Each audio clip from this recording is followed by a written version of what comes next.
Hello, my dear students. Today I am going to talk about semiconductors and superconductors. What is semiconductors? Semiconductor itself defined. Semiconductors. It means it's not a pure conductor. Okay. It has both type of material quality like conductors and insulator. That is called semiconductors. Example, germanium and silicon. So, in another way, how to define? Semiconductors are material with resistivity that fall between those of an insulator and conductor. So it means इसकी जो resistivity होती है वो conductor और insulator के बीच में होती है. Okay, let's find out what is the resistivity of germanium and silicon. So first of all we have to know what is the resistivity of conductor. अब कंडक्टर की रेजिस्टिविटी क्या है? तो पहले हमें ये पता करना होगा कि बेस्ट मटेरियल कंडक्टर में कौन होता है. तो बेस्ट मटेरियल कंडक्टर में हम जिसे कहते हैं वो है सिल्वर. तो सिल्वर की रेजिस्टिविटी क्या होती है? 1.60 into 10 to the power minus 18 ohm metre. Okay. Next material कौन सा आता है जो बेस्ट कंडक्टिंग वायर में यूज होता है? वो है आपकी कॉपर. कॉपर की क्या होती है resistivity? 1.69 into 10 to the power minus 18 ohm metre. Next कौन सा है आपका? नेक्स्ट है आपका एल्युमिनियम.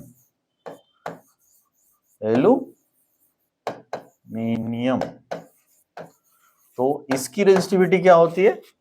इसकी रेजिस्टिविटी होती है 2.63 into 10 to the power minus 18 ohm metre. अब देख रहे हैं कंडक्टर में सबसे कम रेजिस्टिविटी किसकी है? सिल्वर की. तो आप पूछ सकते हैं कि सर जब सिल्वर की सबसे कम रेजिस्टिविटी है तो हम लोग सिल्वर को यूज क्यों नहीं करते हैं वायर के रूप में?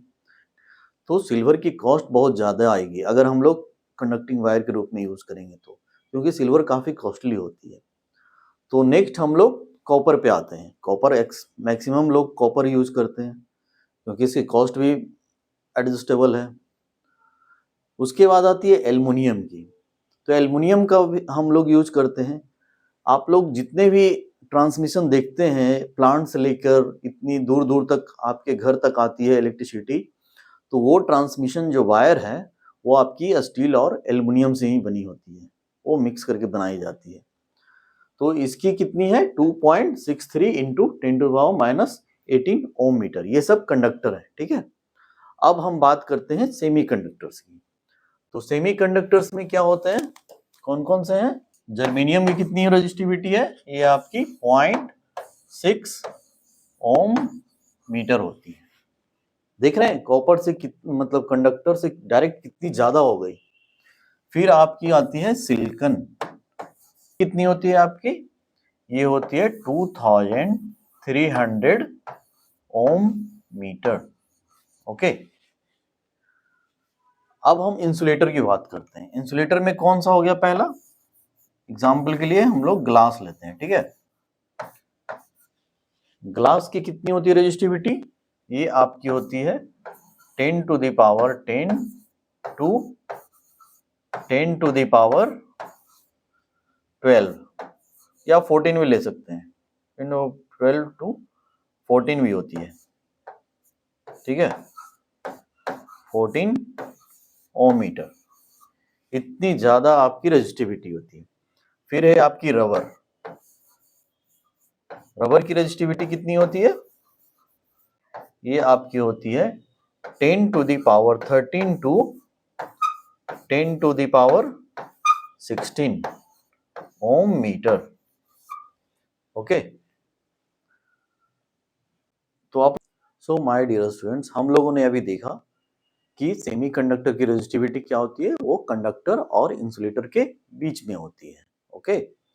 तो इससे हमें क्या फायदा है?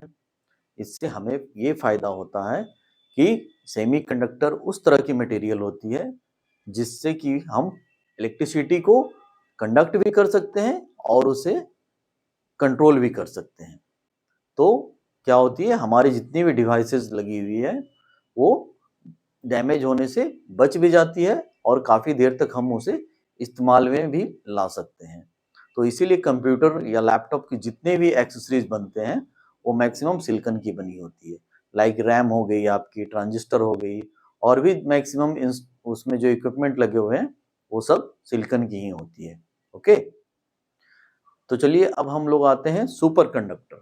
ये सुपर कंडक्टर क्या है, हम लोगों को पता है, वो ऐसी मटेरियल जिसमें इलेक्ट्रिसिटी की फ्लो काफ़ी अच्छी होती है, उसे हम कंडक्टर बोलते हैं।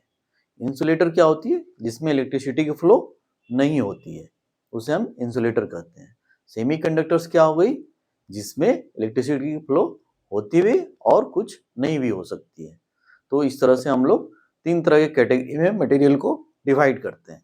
अब ये फोर्थ कैटेगरी क्या हो गई हमारी, ये हो गई सुपर कंडक्टर्स। ये क्या कहती है, ये कहती है वैसी मटेरियल जिसमें कि रेजिस्टेंस को हम लोग लो कर सकें मिनिमम टेम्परेचर पे। मतलब कि जो हमारी मिनिमम टेम्परेचर 0 डिग्री सेंटीग्रेड होती है ना, उस पे, उससे भी नीचे अगर जा रही है तो उस डिग्री मतलब उस लोएस्ट टेम्परेचर पे रेजिस्टेंस क्या हो जाएगी, नेग्लिजिबल हो जाएगी। तो सोचिए ऐसा अगर हो जाए तो हमारे जो प्लांट में जो इलेक्ट्रिसिटी जनरेट होती है इतनी सारी, वो डायरेक्ट हमारे घर को आएगी, इलेक्ट्रिसिटी लॉस भी नहीं होगी। क्योंकि इलेक्ट्रिसिटी क्या होती है, प्लांट से हमारे घर तक आने में काफ़ी लॉस करती है। क्योंकि हमारी जो वायर होती है वो कंटिन्यू फ्लो होने, करंट फ्लो होने की वजह से वो काफ़ी हीट होती है और वो हीट लॉस करती है। तो इस वजह से हम लोग को जितनी प्रोडक्शन होती है उतनी हम लोग को इलेक्ट्रिसिटी नहीं मिलती है। लेकिन सपोज कीजिए ऐसा मटेरियल हो जो कि टेम्परेचर लो करने पे उसकी उसकी रेजिस्टेंस ही खत्म हो जाए। वैसी मटेरियल जिसमें की रेजिस्टेंस ना के बराबर हो, तो हमें पूरी की पूरी जितनी भी इलेक्ट्रिसिटी है वो 100% जो सप्लाई हुई है पावर प्लांट से हमें मिलेगी। तो वैसे मटेरियल को हम लोग सुपर कंडक्टर बोलते हैं। तो सुपर कंडक्टर्स का एग्जाम्पल क्या है, तो ऐसे कौन कौन से हैं मटेरियल हमारे, वो है हमारे मरकरी और लेड।